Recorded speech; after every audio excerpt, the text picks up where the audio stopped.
Bismillahirrahmanirrahim. Menerangkan tentang aqsamut ibad fi dawamit taubat, pembagian hamba dalam masalah kesinambungan taubatnya, dalam masalah langgeng dan tidaknya taubat.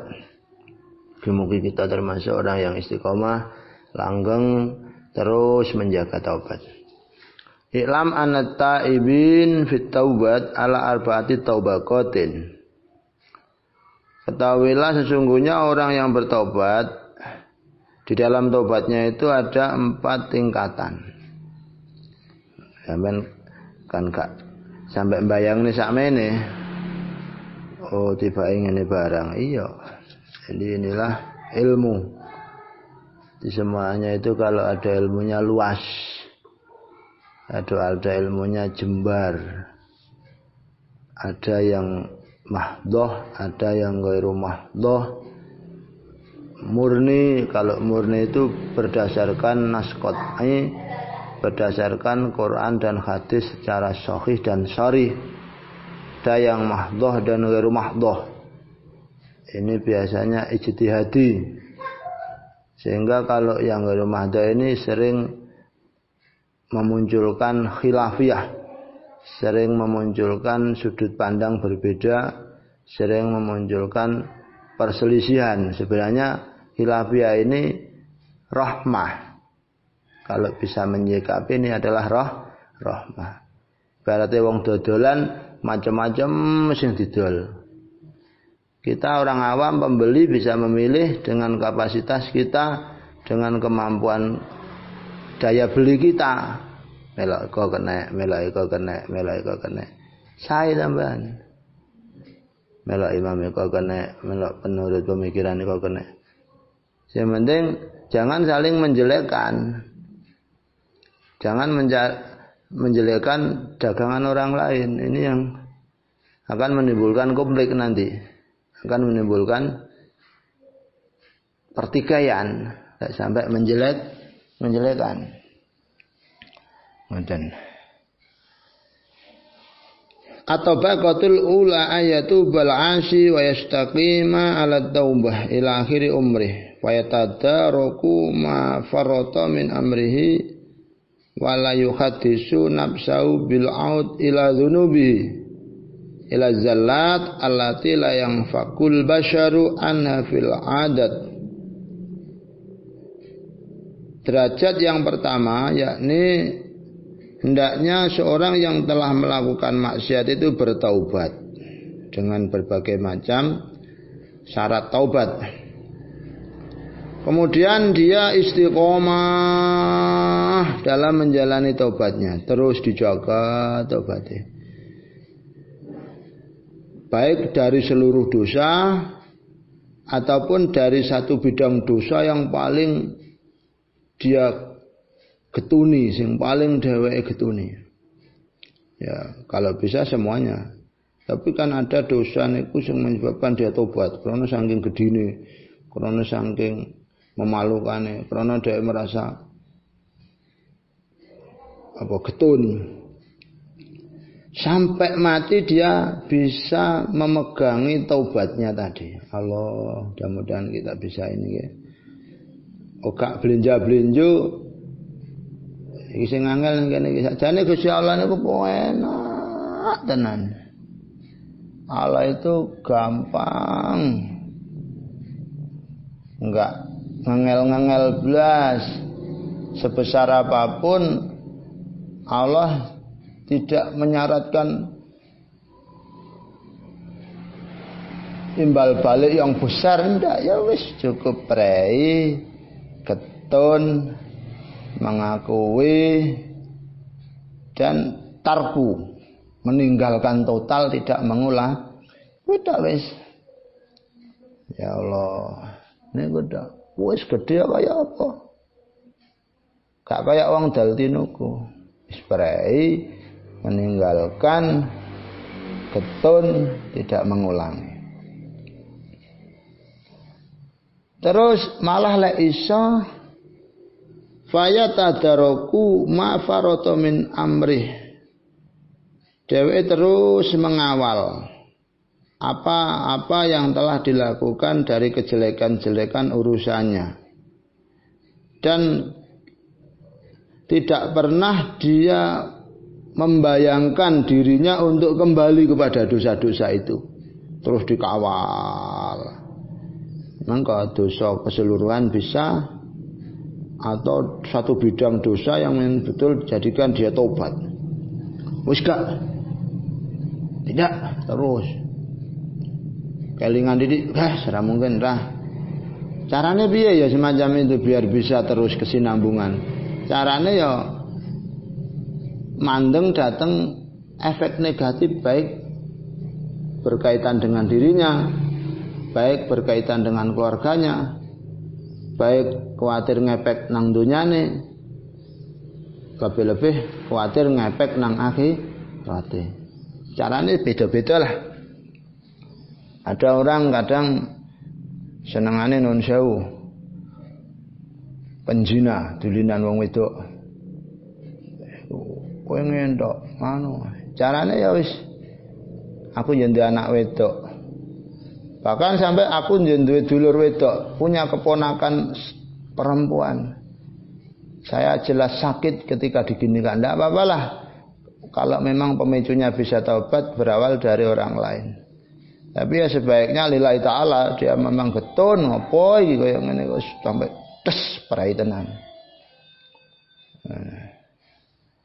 Macam-macam carane. Muga-muga mbek Allah sedaya diparingi nur hidayah saged taubat. Illa zalat allati la yanfaqul basyaru an bil adah, kecuali ketergelinciran, kesalahan kecil yang memang manusia tidak bisa luput dari itu. Kadang keselewang, pandangan mata sak seretan, kadang keliru ucapan sak seretan dan sebagainya. Itu wis. Yang penting untuk yang besar-besar utawa sing iso di rem langsung direm. Masalahnya apa? Bukan nabi, sehingga tidak maksum. Jadi malam yakun birut batin nubuah, bukan nabi, sehingga tidak maksum.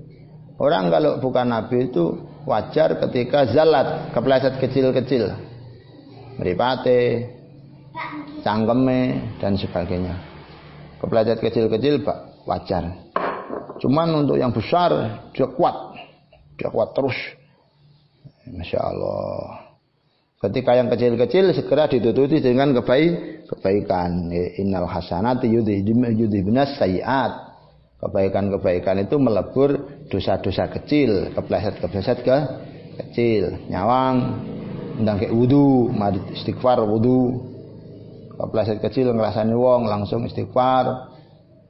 Maca Fatihah, Qul huwalas, Falaq Nas 1 dihadiahkan datang sing dirasani itu sebenarnya. Itu Masya Allah. Fahadha wal istiqamah ala taubah wasahibuhu huwa as-sabiq bil khairat al-mustabdil bis sayiat hasanatin wasmuhadi taubah at-taubah an-nasuh. Jenis taubat yang semacam ini ya bisa menjaga terus istiqomah dalam mengawal taubatnya. Itu adalah istiqomah dalam bertaubat. Dan pelakunya orang yang memiliki semacam ini, orang yang selalu atau orang yang sudah mendapatkan kodrat, mendapatkan catatan kebaikan. Dheweke memang ditakdir menjadi orang-orang baik. Ya Allah, muga-muga kelompokkan kami dari golongan orang-orang semacam ini. Jadi bisa mengganti kejelekan-kejelekan dengan kebaikan. Terus mengganti kejelekan-kejelekan dengan kebaikan. Dosane langsung dengan istighfar. Kesalahan kecil, tapi lek kesalahan besar sing mesti tobatih ya ora dibaleni. Kesalahan kecil, astagfirullahaladzim, gawetun maneh. Astagfirullahaladzim, kok ngene maneh ta ya. Kok begini lagi ta ya, gawetune nemenan. Lah tobat semacam ini disebut dengan taubat nasuha. Ya Allah, amin ya Allah. Ini tobat nasuha ini mengawal terus dan berhenti meninggalkan tidak mengulangi, istri sebut tebas nada. Sebesar apapun kalau bisa ini, maka Allah akan mengampuni. Wasmu hadhin nafs as-sakinah an-nafsul mutmainnah allati tarji'u ila rabbiha radiyatan mardiyah. Hati, nafas, jiwa yang semacam ini, jiwa yang tenang semacam ini dalam Al-Qur'an disebut dengan nafsul mutmainnah. Jiwa yang tenang. Ya Allah. Jiwa yang tenang. Sing bakal balik marang Allah secara ridho dan mendapat ridho. Secara ridho dan mendapatkan ridho. Bahkan nek jere wong kuno-kuno enek istilah mati tan kena urip, ngene golek kadung sampai koyok wali. Walaupun mati kadang sampai enek istilah rogo buntel sukma. Wah, apik enemen sampai jerene sukma buntel rogo. Enten wali sampai temukan mati bolak-balik barang ngono. Wafat berkali-kali itu jenenge sukma buntel rogo. Dipendem bae gak ono. Dipendem balik maneh. Kanjeng Nabi bisa bertemu dengan siapa yang dikehendaki Rasulullah itu. Wis rasa mbasiku. Wa haula hum alladzina ilaihim al-isyarah biqali sallallahu alaihi wasallam sabaqal mufriduna al-mustahtiruna bi dzikrillah. Ngoten wadu adzikru anhum auzarahum fawaradul qiyamah khifafan. Ya Allah. Golongan orang-orang ini yang diisyarahkan oleh Kanjeng Nabi Muhammad sallallahu alaihi wasallam dengan dawuhnya. Jadi orang-orang yang sudah menyendiri, orang-orang yang sudah bisa menguasai kesemsem zikir marang Allah. Jadi dosane malah menjadikan besar, lebih besar ilinge nang Allah, menjadikan lebih besar isine nang Allah, menjadikan lebih besar ketune wedi nang Allah. Ngoten. Sehingga ilinge nang Allah iso ngelungsur ingatnya pada Allah, ketune malunya kepada Allah bisa menghabiskan dosa-dosanya. Maka orang-orang inilah yang hatinya bersih terus. Bersih terus. Hatinya cara bahasa Al-Qur'an ilaman atallaha biqalbin salim. Hatinya selamat terus. Dia akan sampai di hari kiamat dengan kondisi tenang-tenang, damai, ringan. Masya Allah, moga-moga kita masuk dalam kawalan hati yang terus bertobat. Kepleset titik, astagfirullahaladzim. Dan fa inna fi isyaratin ila nahum kanu tahta auzarin wa du'a dzikru anhum. Ngoten. Di dalam isyarat itu, di dalamnya qaul Kanjeng Nabi ada isyarah bahwasanya mereka sebenarnya juga melakukan dosa. Sebenarnya melakukan dosa. Cuman dihilangkan dosa-dosanya kecil tadi dengan ingatnya pada Allah seketika. Dengan penyusulan zikir kepada Allah. Taubatnya lebih besar daripada dosa yang dilakukan. Wa alladzi tabaqa ala rutabin min aisun nuzu ila syahawat. Famin taibin sakanat syahwatuhu tahta qaulil ma'rifat fa tafturu nazauha walam yashhilhu anis suluk sar'uha ngaten wa ilaman layang fakku an munazaitin nafsi walakinnahu maliyun bimujadatiha waradiha ngaten. Jadi orang yang memiliki tingkatan ini, memiliki tingkatan ini, Dia selalu berkelahi dengan syahwatnya. Selalu berkelahi dengan syahwatnya. Syahwate ngalahne titik, gueret maneh. Nafsune ngalahne titik, ngemlesetne, gueret nang bener. Wetune gak kaprah. Nonton. Sampai bahkan ada orang yang tobat sehingga saking tobaté syahwate kalah terus. Sampai anteng. Syahwate kesel, geh. Sakanat syahwatuhu. Syahwate anteng. Aku katene ngejak tiwas bali apik malah dobel-dobel.